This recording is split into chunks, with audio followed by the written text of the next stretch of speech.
ਸਤਿ ਸ਼੍ਰੀ ਅਕਾਲ ਸਾਰੇ ਵਿਦਿਆਰਥੀਆਂ ਨੂੰ ਤੁਹਾਡਾ ਸਵਾਗਤ ਕੀਤਾ ਜਾਂਦਾ ਹੈ ਤੁਹਾਡੇ ਆਪਣੇ YouTube ਚੈਨਲ ਵਰਿੰਦਰ ਐਜੂਕੇਸ਼ਨ ਵਿੱਚ। ਅੱਜ ਅਸੀਂ ਸਵਿਕਸ ਦਾ ਪ੍ਰੈਕਟਿਸ ਸੈੱਟ 11 ਕਰਾਂਗੇ, ਜਿਸ ਦੇ ਵਿੱਚ ਆਪਾਂ ਮਾਰਕਸਵਾਦ ਨਾਲ ਸੰਬੰਧਿਤ ਮਹੱਤਵਪੂਰਨ MCQs ਕਰਾਂਗੇ।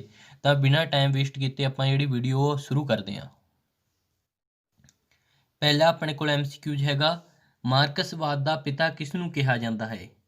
ਤਾਂ ਇਸ ਦੇ ਵਿੱਚ ਆਪਣੇ ਕੋਲ 4 ਆਪਸ਼ਨਾਂ ਨੇ, ਜਿਹਦੇ ਵਿੱਚੋਂ ਰਾਈਟ ਆਨਸਰ ਆ ਆਪਸ਼ਨ ਡੀ, ਕਾਰਲ ਮਾਰਕਸ।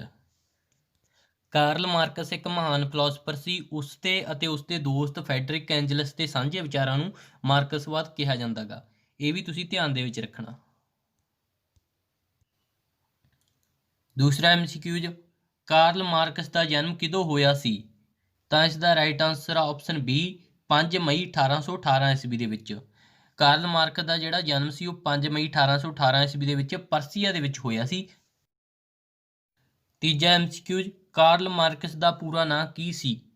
ਤਾਂ ਇਸ ਦੇ ਵਿੱਚ ਆਪਣੇ ਕੋਲ 4 ਆਪਸ਼ਨਾਂ ਨੇ, ਜਿਹਦੇ ਵਿੱਚੋਂ ਰਾਈਟ ਆਨਸਰ ਆ option A, Karl Heinrich Marx. Karl Marx ਦਾ ਪੂਰਾ ਨਾਂ ਸੀ। ਚੌਥਾ ਪ੍ਰਸ਼ਨ, ਵਿਗਿਆਨਕ ਸਮਾਜਵਾਦ ਦਾ ਪਿਤਾ ਕਿਸ ਨੂੰ ਕਿਹਾ ਜਾਂਦਾ ਹੈ। ਤਾਂ ਇਸ ਦਾ right answer option C, Karl Marx. Karl Marx ਨੂੰ ਵਿਗਿਆਨਕ ਸਮਾਜਵਾਦ ਦਾ ਪਿਤਾ ਕਿਹਾ ਜਾਂਦਾ ਗਾ।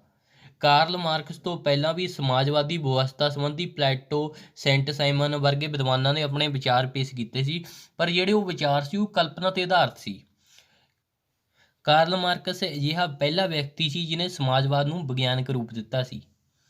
ਇਸ ਸੰਬੰਧੀ ਜਿਹੜਾ ਪ੍ਰਸ਼ਨ ਸੀ ਪ੍ਰੀਵੀਅਸ ਈਅਰ ਮਾਸਟਰ ਗੇਟਰ ਦੇ ਵਿੱਚ ਪੁੱਛਿਆ ਗਿਆ ਸੀ ਕਿ ਵਿਗਿਆਨਕ ਸਮਾਜਵਾਦ ਤੇ ਕਿਸ ਨੇ ਧਿਆਨ ਕੇਂਦਰਿਤ ਕੀਤਾ ਸੀ।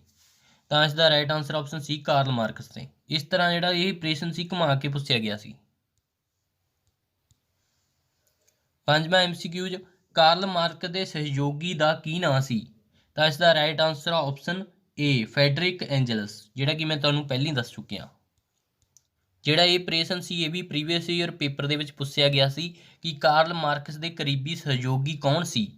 ਤਾਂ ਇਸ ਦੇ ਵਿੱਚ ਸ਼ਾਰਟ ਨੇਮ ਦਿੱਤਾ ਗਿਆ ਸੀ ਐਫ ਐਂਜਲਸ। ਫੈਡਰਿਕ ਐਂਜਲਸ ਨੂੰ ਐਫ ਐਂਜਲਸ ਲਿਖਿਆ ਗਿਆ ਸੀ। ਛੇਵਾਂ ਪ੍ਰਸ਼ਨ, ਹੇਠ ਲਿਖਿਆਂ ਵਿੱਚੋਂ ਕਾਰਲ ਮਾਰਕਸ ਦੀ ਪੜ੍ਹਾਈ ਬਾਰੇ ਕਿਹੜਾ ਕਥਨ ਸਹੀ ਹੈ। ਇਸ ਦਾ ਰਾਈਟ ਆਨਸਰ ਆ ਉਪਰੋਕਤ ਸਾਰੇ ਸਹੀ। ਯਾਨੀ ਕਿ ਕਾਰਲ ਮਾਰਕਸ ਨੇ ਬੋਨ ਯੂਨੀਵਰਸਿਟੀ ਤੋਂ ਦਰਸ਼ਨ ਸ਼ਾਸਤਰ ਦੀ ਸਿੱਖਿਆ ਹਾਸਲ ਕੀਤੀ ਸੀ, ਬਰਲਿਨ ਯੂਨੀਵਰਸਿਟੀ ਤੋਂ ਇਤਿਹਾਸ ਤੇ ਅਰਥ ਸ਼ਾਸਤਰ ਦੀ ਸਿੱਖਿਆ ਹਾਸਲ ਕੀਤੀ ਸੀ ਅਤੇ ਜੇਨਾ ਯੂਨੀਵਰਸਿਟੀ ਤੋਂ ਫਿਲਾਸਫੀ ਦੀ PhD ਕੀਤੀ ਸੀ। ਇਹ ਜਿਹੜੀ ਉਸ ਦੀ ਐਜੂਕੇਸ਼ਨ ਕੁਆਲੀਫਿਕੇਸ਼ਨ ਸੀ, ਜਿਹੜੀ ਤੁਸੀਂ ਧਿਆਨ ਦੇ ਵਿੱਚ ਰੱਖਣੀ ਆ। ਸੱਤਵਾਂ ਪ੍ਰਸ਼ਨ, ਕਾਰਲ ਮਾਰਕਸ ਨੇ ਉਤਪਾਦਨ ਪ੍ਰਕਿਰਿਆ ਅਤੇ ਸ਼ਕਤੀ ਦੇ ਆਧਾਰ ਉੱਤੇ ਇਤਿਹਾਸ ਨੂੰ ਕਿੰਨੇ ਆਰਥਿਕ ਪੜਾਵਾਂ ਵਿੱਚ ਵੰਡਿਆ ਸੀ। ਤਾਂ ਇਸ ਦੇ ਵਿੱਚ ਆਪਣੇ ਕੋਲ 4 ਆਪਸ਼ਨਾਂ ਨੇ, ਜਿਹਦੇ ਵਿੱਚੋਂ ਰਾਈਟ ਆਨਸਰ ਆ ਆਪਸ਼ਨ ਡੀ, 5 ਭਾਗਾਂ ਦੇ ਵਿੱਚ। ਜਿਸ ਦੇ ਵਿੱਚੋਂ ਪਹਿਲਾ ਆਪਣੇ ਕੋਲ ਪੜਾਅ ਹੈਗਾ ਆਦਰਸ਼ ਸਮਾਜਵਾਦੀ ਅਵਸਥਾ। ਕਾਰਲ ਮਾਰਕਸ ਦੇ ਅਨੁਸਾਰ ਇਸ ਅਵਸਥਾ ਦੇ ਵਿੱਚ ਜਿਹੜੇ ਉਤਪਾਦਨ ਦੇ ਸਾਧਨ ਸੀ ਉਹ ਬਹੁਤ ਘੱਟ ਸੀ। ਮਨੁੱਖ ਸ਼ਿਕਾਰ ਜਾਂ ਫਲ ਖਾ ਕੇ ਆਪਣਾ ਗੁਜ਼ਾਰਾ ਕਰਦਾ ਸੀ। ਦੂਜਾ ਪੜਾਅ ਹੈਗਾ ਪ੍ਰਾਚੀਨ ਅਵਸਥਾ। ਕਾਰਲ ਮਾਰਕਸ ਦੇ ਅਨੁਸਾਰ ਜਦੋਂ ਲੋਕਾਂ ਵਿੱਚ ਪਸ਼ੂ ਪਾਲਣ ਅਤੇ ਖੇਤੀਬਾੜੀ ਕਰਨ ਦਾ ਧੰਦਾ ਸ਼ੁਰੂ ਹੋਇਆ, ਜਿਸ ਦੇ ਨਾਲ ਕੀ ਹੋਇਆ, ਨਿੱਜੀ ਸੰਪત્ਤੀ ਤੇ ਗੁਲਾਮੀ ਦੀ ਜਿਹੜੀ ਪ੍ਰਥਾ ਸੀ ਉਹ ਸ਼ੁਰੂ ਹੋ ਗਈ ਸੀ। ਸਮਾਜ ਭੂਮੀ ਵਾਲੇ ਅਤੇ ਭੂਮੀਹੀਨ ਗੁਲਾਮਾਂ ਦੇ ਵਿੱਚ ਵੰਡਿਆ ਗਿਆ, ਯਾਨੀ ਕਿ 2 ਭਾਗਾਂ ਦੇ ਵਿੱਚ ਵੰਡਿਆ ਗਿਆ ਸੀ। ਤੀਜਾ ਪੜਾਅ ਹੈਗਾ ਸਮਤਵਾਦੀ ਅਵਸਥਾ। ਕਾਰਲ ਮਾਰਕਸ ਦੇ ਅਨੁਸਾਰ ਭੂਮੀ ਦੇ ਉਤਪਾਦਨ ਦੇ ਸਾਧਨਾਂ ਤੇ ਸਮਤਾ ਦਾ ਕੰਟਰੋਲ ਹੋ ਗਿਆ ਸੀ। ਜ਼ਗੀਰਦਾਰ ਭੂਮੀਹੀਨ ਕਿਸਾਨਾਂ ਤੋਂ ਖੇਤੀਬਾੜੀ ਕਰਵਾਉਂਦੇ ਅਤੇ ਉਤਪਾਦਨ ਦਾ ਜਿਹੜਾ ਵੱਡਾ ਹਿੱਸਾ ਸੀ ਉਹ ਆਪ ਰੱਖ ਲੈਂਦੀ ਸੀ। ਚੌਥੀ ਅਵਸਥਾ ਜਾਂ ਪੜਾਅ ਹੈਗਾ ਗਾ ਪੂੰਜੀਵਾਦੀ ਅਵਸਥਾ। ਕਾਰਲ ਮਾਰਕਸ ਦੇ ਅਨੁਸਾਰ ਇਸ ਅਵਸਥਾ ਦਾ ਜਿਹੜਾ ਆਰੰਭ ਸੀ ਉਹ ਉਦਯੋਗਿਕ ਕ੍ਰਾਂਤੀ ਦੇ ਨਾਲ ਹੋਇਆ ਸੀ, ਜਿਸ ਦੇ ਨਾਲ ਪੂੰਜੀਪਤੀਆਂ ਨੇ ਆਪਣੇ ਨਿੱਜੀ ਕਾਰਖਾਨੇ ਲਾਏ, ਜਿਸ ਦੇ ਨਾਲ ਅਮੀਰ ਹੋਰ ਅਮੀਰ ਹੁੰਦੇ ਗਏ ਤੇ ਗਰੀਬ ਹੋਰ ਗਰੀਬ। ਪੂੰਜੀਪਤੀਆਂ ਨੇ ਗਰੀਬਾਂ ਦਾ ਪੂਰਾ ਸ਼ੋਸ਼ਣ ਕੀਤਾ। ਉਸ ਤੋਂ ਬਾਅਦ ਆਪਣੇ ਕੋਲ 5ਵਾਂ ਪੜਾਅ ਹੈਗਾ ਸਾਮਵਾਦੀ ਜਾਂ ਸਮਾਜਵਾਦੀ ਅਵਸਥਾ। ਇਸ ਅਵਸਥਾ ਸੰਬੰਧੀ ਕਾਰਲ ਮਾਰਕਸ ਨੇ ਭਵਿੱਖਬਾਣੀ ਕੀਤੀ ਸੀ ਕਿ ਜਿਹੜੀ ਪੂੰਜੀਵਾਦੀ ਅਵਸਥਾ ਉਹ ਜਲਦੀ ਖਤਮ ਹੋ ਜਾਊਗੀ। ਜਿਹੜੇ ਕਿਰਤੀ ਨੇਗੇ, ਮਜ਼ਦੂਰ ਨੇਗੇ, ਉਹਨਾਂ ਦੀ ਤਾਨਾਸ਼ਾਹੀ ਕਾਇਮ ਹੋਊਗੀ। ਜਿਹੜੀ ਇਹ ਅਵਸਥਾ ਹੋਊਗੀ ਉਹ ਸ਼ੋਸ਼ਣ ਰਹਿਤ, ਸ਼੍ਰੇਣੀ ਰਹਿਤ ਤੇ ਰਾਜ ਰਹਿਤ ਹੋਵੇਗੀ। 8ਵਾਂ ਪ੍ਰਸ਼ਨ, ਕਾਰਲ ਮਾਰਕਸ ਅਨੁਸਾਰ ਇਤਿਹਾਸ ਦੀ ਭੌਤਿਕਵਾਦੀ ਵਿਆਖਿਆ ਪਿੱਛੇ ਕਿਸ ਦਾ ਹੱਥ ਹੁੰਦਾ ਹੈ। ਇਸ ਦੇ ਵਿੱਚ ਆਪਣੇ ਕੋਲ 4 ਆਪਸ਼ਨਾਂ ਨੇ, ਜਿਹਦੇ ਵਿੱਚੋਂ ਰਾਈਟ ਆਨਸਰ ਆ ਆਪਸ਼ਨ ਸੀ, ਭੌਤਿਕ ਅਵਸਥਾਵਾਂ ਦਾ। 9ਵਾਂ ਪ੍ਰਸ਼ਨ, ਕਾਰਲ ਮਾਰਕਸ ਨੇ ਦੰਦਾਤਵਾਦ ਦਾ ਸਿਧਾਂਤ ਕਿਸ ਤੋਂ ਗ੍ਰਹਿਣ ਕੀਤਾ ਸੀ? ਤਾਂ ਇਸ ਦਾ right answer option A, Hegel ਤੋਂ। ਕਾਰਲ ਮਾਰਕਸ ਨੇ ਦੰਦਾਤਵਾਦ ਦਾ ਜਿਹੜਾ ਸਿਧਾਂਤ ਸੀ ਉਹ ਹੀਗਲ ਤੋਂ ਗ੍ਰਹਿਣ ਕੀਤਾ ਸੀ। 10ਵਾਂ ਪ੍ਰਸ਼ਨ, ਕਾਰਲ ਮਾਰਕਸ ਦਾ ਵਾਧੂ ਮੁੱਲ ਦਾ ਸਿਧਾਂਤ ਕਿਸ ਤੋਂ ਪ੍ਰਭਾਵਿਤ ਸੀ? ਤਾਂ ਇਸ ਦਾ right answer option A, David Ricardo, ਜਿਹੜਾ ਕਿ ਇੱਕ ਪ੍ਰਸਿੱਧ ਅਰਥਸ਼ਾਸਤਰੀ ਹੋਇਆਗਾ। ਵਾਧੂ ਮੁੱਲ ਦਾ ਸਿਧਾਂਤ ਕਾਰਲ ਮਾਰਕਸ ਦਾ ਡੇਵਿਡ ਰਿਕਾਰਡੋ ਤੋਂ ਪ੍ਰਭਾਵਿਤ ਸੀ। ਵਾਧੂ ਮੁੱਲ ਦੇ ਸਿਧਾਂਤ ਦੇ ਵਿੱਚ ਕਾਰਲ ਮਾਰਕਸ ਕਹਿੰਦਾ ਗਾ ਕਿ ਜਿਹੜੇ ਪੂੰਜੀਪਤੀ ਨੇਗੇ ਉਹ ਸਾਰਾ ਪ੍ਰੋਫਿਟ ਆਪਣੇ ਕੋਲ ਰੱਖ ਲੈਂਦੇ ਨੇ, ਜਦ ਕਿ ਜਿਹੜੀ ਮਜ਼ਦੂਰਾਂ ਦੀ ਤਨਖਾਹ ਹੈਗੀ ਉਹ ਫਿਕਸ ਰਹਿੰਦੀ ਹੈਗੀ। ਚਾਹੇ ਕੰਪਨੀ ਨੂੰ ਜਿੰਨਾ ਵੀ ਮੁਨਾਫਾ ਹੁੰਦਾ ਗਾ, ਸਾਰਾ ਮੁਨਾਫਾ ਪੂੰਜੀਪਤੀਆਂ ਦੀ ਜੇਬਾਂ ਦੇ ਵਿੱਚ ਚਲਿਆ ਜਾਂਦਾ, ਮਜ਼ਦੂਰਾਂ ਦੇ ਹੱਥ ਕੁਝ ਨਹੀਂ ਲੱਗਦਾ।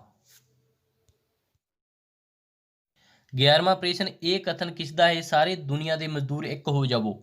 ਇਸ ਦਾ right answer option A, Karl Marx ਨੇ ਇਹ ਕਥਨ ਹੈਗਾ। 12ਵਾਂ ਪ੍ਰਸ਼ਨ, ਕਾਰਲ ਮਾਰਕਸ ਦੇ ਅਨੁਸਾਰ ਧਰਮ ਕਿਸ ਨਸ਼ੇ ਦੇ ਸਮਾਨ ਹੈ?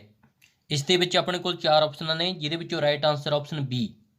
ਕਾਰਲ ਮਾਰਕਸ ਸੀ ਜਿਹੜਾ ਧਰਮ ਦਾ ਕੱਟੜ ਵਿਰੋਧੀ ਸੀ, ਕਿਉਂਕਿ ਉਸ ਨੂੰ ਬਚਪਨ ਦੇ ਵਿੱਚ ਯਹੂਦੀ ਧਰਮ ਦੇ ਵਿੱਚ ਪੈਦਾ ਹੋਇਆ ਸੀ, ਪਰ ਉਸ ਨੂੰ ਈਸਾਈ ਧਰਮ ਜਿਹੜਾ ਗ੍ਰਹਿਣ ਕਰਨਾ ਪੈ ਗਿਆ ਸੀ, ਜਿਸ ਘਟਨਾ ਦੇ ਨਾਲ ਉਸ ਦੇ ਮਨ 'ਤੇ ਬਹੁਤ ਪ੍ਰਭਾਵ ਪਿਆ ਅਤੇ ਉਹ ਧਰਮ ਦਾ ਕੱਟੜ ਵਿਰੋਧੀ ਹੋ ਗਿਆ। ਕਾਰਲ ਮਾਰਕਸ ਦੇ ਅਨੁਸਾਰ ਧਰਮ ਅਫੀਮ ਦੇ ਨਸ਼ੇ ਦੇ ਸਮਾਨ ਹੈ, ਜਿਸ ਦੀ ਲੋੜ ਦੇ ਵਿੱਚ ਵਿਅਕਤੀ ਨੂੰ ਇਹ ਨਹੀਂ ਪਤਾ ਲੱਗਦਾ ਕਿ ਉਹ ਸਹੀ ਕਰ ਰਿਹਾ ਹੈ ਜਾਂ ਗਲਤ। 13ਵਾਂ ਪ੍ਰਸ਼ਨ, ਕਿਸ ਨੇ ਕਿਹਾ ਕਿ ਸਾਡਾ ਇਤਿਹਾਸ ਕ੍ਰਾਂਤੀ ਦਾ ਇਤਿਹਾਸ ਹੈ? ਤਾਂ ਇਸ ਦਾ right answer option B, Karl Marx. 14ਵਾਂ ਪ੍ਰਸ਼ਨ, ਦੀ ਹੋਲੀ ਫੈਮਿਲੀ ਕਿਸ ਦੀ ਰਚਨਾ ਹੈ? ਤਾਂ ਇਸ ਦਾ right answer option D, Friedrich Engels. ਇਸ ਦੇ ਵਿੱਚ ਜਿਹੜੇ ਕੁਝ ਵਿਚਾਰ ਸੀਗੇ ਕਾਰਲ ਮਾਰਕਸ ਨੇ ਵੀ ਪੇਸ਼ ਕੀਤੇ ਸੀ, ਇਸ ਲਈ ਕੁਝ ਵਿਦਵਾਨਾਂ ਦਾ ਮੰਨਣਾ ਕਿ ਇਹ ਦੋਹਾਂ ਦੀ ਸਾਂਝੀ ਬੁੱਕ ਹੈਗੀ। 15ਵਾਂ ਪ੍ਰਸ਼ਨ, ਕਿਸ ਰਚਨਾ ਵਿੱਚ ਕਾਰਲ ਮਾਰਕਸ ਅਤੇ ਫੈਡਰਿਕ ਐਂਜਲਸ ਨੇ ਖੁਦ ਨੂੰ ਸਮਾਜਵਾਦੀ ਕਿਹਾ? ਤਾਂ ਇਸ ਦਾ right answer option B, communist manifesto. ਇਹ ਜਿਹੜੀ ਮਹੱਤਵਪੂਰਨ ਰਚਨਾ ਗੀ, ਇਹ ਐਗਜ਼ਾਮ ਦੇ ਵਿੱਚ ਪੁੱਛੀ ਜਾ ਸਕਦੀ ਹੈ ਕਿ ਇਹ ਰਚਨਾ ਕਿਸ ਦੀ ਹੈਗੀ, ਤਾਂ ਇਹ ਕਾਰਲ ਮਾਰਕਸ ਦੀ ਆ। ਬਾਕੀ ਤੁਸੀਂ ਬਾਕੀ ਰਚਨਾਵਾਂ ਵੀ ਦੇਖ ਸਕਦੇ ਹੋ, the property of philosophy, Das Kapital, value price profit. ਇਹ ਜਿਹੜੀਆਂ ਮਹੱਤਵਪੂਰਨ ਰਚਨਾਵਾਂ ਨੇਗੀਆਂ ਕਾਰਲ ਮਾਰਕਸ ਦੀਆਂ, ਯਾਦ ਰੱਖਣੀਆਂ ਨੇ। ਤੇ ਇਸ ਕੁਐਸਚਨ ਦਾ ਜਿਹੜਾ ਰਾਈਟ ਆਨਸਰ ਉਹ ਹੈਗਾ option B, communist manifesto. Karl Marx ਅਨੁਸਾਰ ਹਰੇਕ ਯੁੱਗ ਵਿੱਚ ਸਮਾਜ ਕਿੰਨੇ ਵਰਗਾਂ ਵਿੱਚ ਵੰਡਿਆ ਹੋਇਆ ਸੀ? ਤਾਂ ਇਸ ਦਾ ਰਾਈਟ ਆਨਸਰ ਆ ਆਪਸ਼ਨ ਏ, 2 ਵਰਗਾਂ ਦੇ ਵਿੱਚ। ਇੱਕ ਸੀ ਸ਼ੋਸ਼ਕ ਵਰਗ, ਜਿਹਨੂੰ ਆਪਾਂ ਪੂੰਜੀਪਤੀ ਵਰਗ ਦੇ ਨਾਂ ਨਾਲ ਜਾਣਦੇ ਹਾਂ, ਤੇ ਦੂਜਾ ਸੀ ਸ਼ੋਸ਼ਿਤ ਵਰਗ, ਕਿਰਤੀ, ਜਿਹਦੇ ਵਿੱਚ ਮਜ਼ਦੂਰ ਸ਼ਾਮਲ ਨੇਗੇ। ਸਮਾਜ ਦੇ ਇਹਨਾਂ ਦੋਹਾਂ ਵਰਗਾਂ ਦੇ ਵਿੱਚ ਆਪਸੀ ਸੰਘਰਸ਼ ਆ ਜਿਹੜਾ ਉਹ ਲਗਾਤਾਰ ਚੱਲਦਾ ਰਹਿੰਦਾ। 17ਵਾਂ ਪ੍ਰਸ਼ਨ, ਵਰਗ ਸੰਘਰਸ਼ ਦੀ ਧਾਰਨਾ ਕਿਸ ਨਾਲ ਸੰਬੰਧਿਤ ਹੈ? ਤਾਂ ਇਸ ਦਾ right answer option C, Karl Marx ਨਾਲ। ਇਹ ਜਿਹੜਾ ਪ੍ਰਸ਼ਨ ਸੀ ਇਹ ਪਿਛਲੇ ਸਾਲ ਵੀ ਪੁੱਛਿਆ ਗਿਆ ਸੀ। 18ਵਾਂ ਪ੍ਰਸ਼ਨ, ਕਾਰਲ ਮਾਰਕਸ ਦੀ ਕਿਸ ਮਹੱਤਵਪੂਰਨ ਰਚਨਾ ਨੂੰ ਸਮਾਜਵਾਦੀਆਂ ਦਾ ਬਾਈਬਲ ਕਿਹਾ ਜਾਂਦਾ ਹੈ? ਤਾਂ ਇਸ ਦੇ ਵਿੱਚ ਆਪਣੇ ਕੋਲ 4 ਆਪਸ਼ਨਾਂ ਨੇ, ਜਿਹਦੇ ਵਿੱਚੋਂ right answer option B, communist manifesto.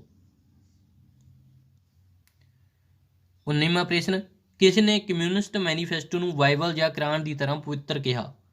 ਤਾਂ ਇਸ ਦਾ right answer option A, Taylor ਨੇ ਕਮਿਊਨਿਸਟ ਮੈਨੀਫੈਸਟੋ ਨੂੰ ਬਾਈਬਲ ਜਾਂ ਕੁਰਾਨ ਦੀ ਤਰ੍ਹਾਂ ਪਵਿੱਤਰ ਕਿਹਾ ਸੀ। 20ਵਾਂ ਪ੍ਰਸ਼ਨ, ਹੇਠ ਲਿਖੀਆਂ ਰਚਨਾਵਾਂ ਵਿੱਚੋਂ ਕਿਹੜੀ ਰਚਨਾ ਕਾਰਲ ਮਾਰਕਸ ਦੀ ਨਹੀਂ ਹੈ?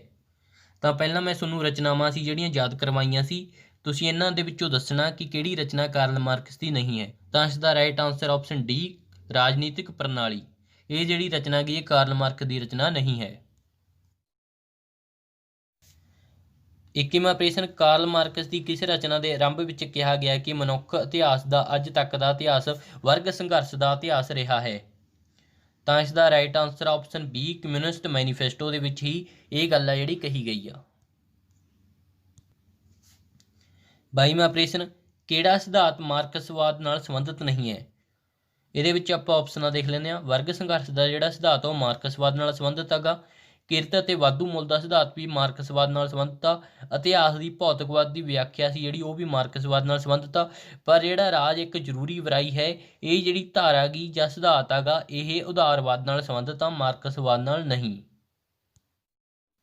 23ਵਾਂ ਪ੍ਰਸ਼ਨ, ਮਾਰਕਸਵਾਦ ਦਾ ਪ੍ਰਮੁੱਖ ਸਮਰਥਕ ਕੌਣ ਸੀ? ਇਹਦਾ ਰਾਈਟ ਆਨਸਰ ਆ ਉਪਰੋਕਤ ਸਾਰੇ। ਲੈਨਿਨ, ਸਟਾਲਿਨ ਤੇ ਮੋ ਸੇ ਤੁੰਗ ਸੀ ਜਿਹੜੇ, ਇਹ ਤਿੰਨੇ ਮਾਰਕਸਵਾਦ ਦੇ ਮਹੱਤਵਪੂਰਨ ਸਮਰਥਕ ਸੀਗੇ। ਇਹਨਾਂ ਦੇ ਨਾਂ ਤੁਹਾਨੂੰ ਐਗਜ਼ਾਮ ਦੇ ਵਿੱਚ ਪੁੱਛੇ ਜਾ ਸਕਦੇ ਨੇ।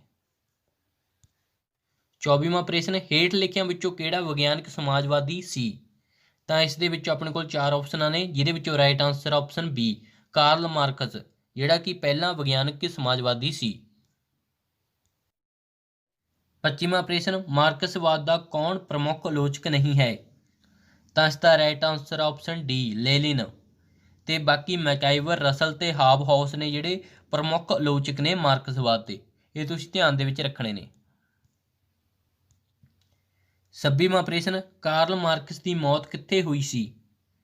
ਤਾਂ ਇਸ ਦਾ ਰਾਈਟ ਆਨਸਰ ਆ ਆਪਸ਼ਨ ਏ ਲੰਡਨ ਦੇ ਵਿੱਚ ਜਿਹੜੀ ਕਾਰਲ ਮਾਰਕਸ ਦੀ ਮੌਤ ਹੋਈ ਸੀ।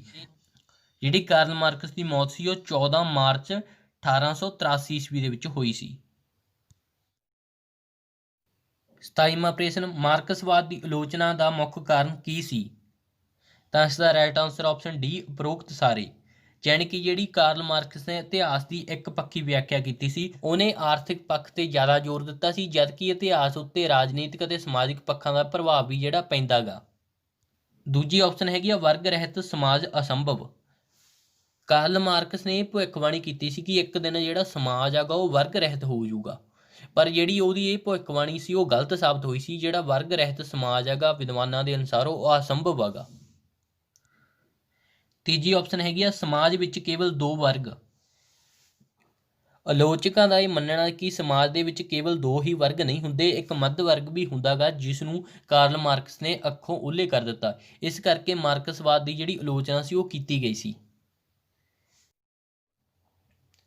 ਇਹ ਸੀ ਆਪਣੇ ਮਾਰਕਸਵਾਦ ਨਾਲ ਸੰਬੰਧਿਤ ਮਹੱਤਵਪੂਰਨ MCQs। ਸਿਵਿਕਸ ਦੀਆਂ ਹੋਰ ਵੀਡੀਓ ਸਾਡੇ ਚੈਨਲ 'ਤੇ ਅਪਲੋਡ ਨੇ, ਜਿਹੜੀਆਂ ਕਿ ਤੁਸੀਂ ਪਲੇਲਿਸਟ ਦੇ ਵਿੱਚ ਜਾ ਕੇ ਦੇਖ ਸਕਦੇ ਹੋ। ਜੇਕਰ ਤੁਹਾਨੂੰ ਇਹ ਵੀਡੀਓ ਵਧੀਆ ਲੱਗੀ, ਵੀਡੀਓ ਨੂੰ ਵੱਧ ਤੋਂ ਵੱਧ ਲਾਈਕ, ਸ਼ੇਅਰ ਤੇ ਕਮੈਂਟ ਕਰਕੇ ਜ਼ਰੂਰ ਦੱਸੋ। ਹੋਰ ਵੀਡੀਓ ਦੇ ਲਈ ਮੇਰੇ ਚੈਨਲ ਨੂੰ ਸਬਸਕ੍ਰਾਈਬ ਜ਼ਰੂਰ ਕਰੋ। ਵੀਡੀਓ ਦੇਖਣ ਲਈ ਤੁਹਾਡਾ ਬਹੁਤ ਬਹੁਤ ਧੰਨਵਾਦ ਜੀ।